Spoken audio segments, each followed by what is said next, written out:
We got Nate Landwehr versus Austin Lingo. You ready for this one, Tom? Yes, I am. All right. Well, I will never bet against Nate Landwehr again in my entire life.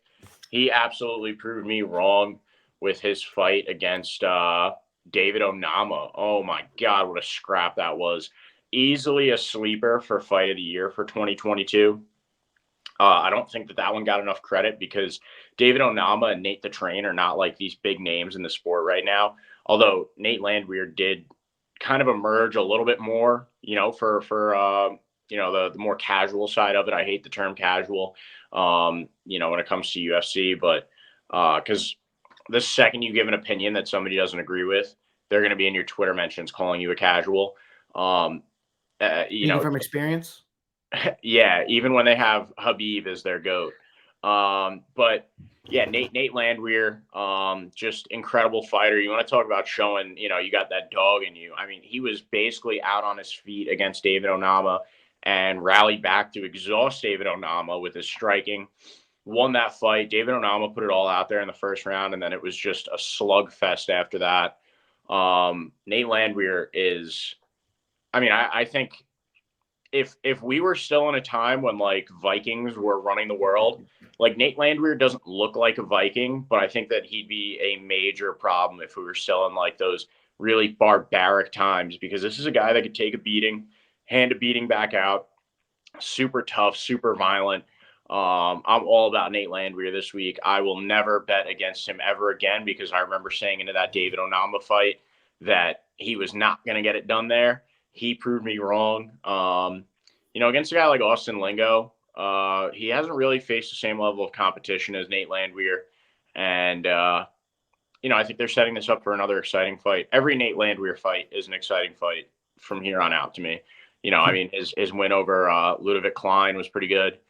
Darren Elkins pulling a win out over a guy named The Danger, right? That's his name, The Danger. No, Damage. The Damage. Yeah. I'm a Nate Landwehr guy now. He made a fan out of me in that David Onama fight, so I can't bet against Nate Landwehr. What do you got, Tom?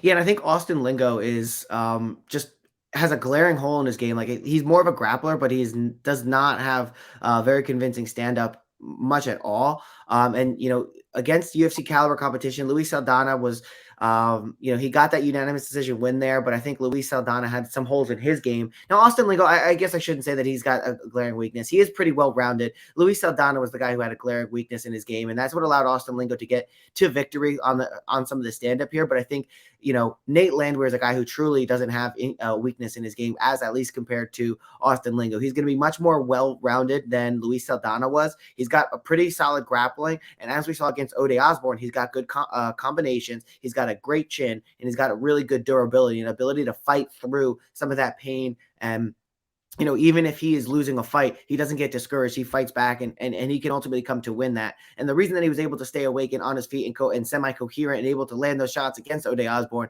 was in part due to his conditioning. So I really like Nate Landwehr for all those reasons. I think he's going to be faster and have more power on his feet. I also think he's going to have solid enough grappling to keep the fight on the feet if that's what he so chooses. If it goes to the ground, I think he's a little bit more of the bigger and more imposing guy, at least from a muscular and a build perspective, that would allow him to have some success on the ground as well. So I'm rolling with you. I agree. Nate the Train Landwehr is a guy that is must-watch television, appointment television for the UFC. Training out of MMA Masters, I'm going to have to give him this one this week. In terms of how I think it's going to get done, Austin Lingo traditionally has been semi-durable, and so I was going to lean towards decision, kind of with the way Tapology is. So Nate Landwehr getting the win by decision seems pretty probable. I actually have a lot of these fights going to decision, and we have two more upcoming. Let's see if that remains the trend.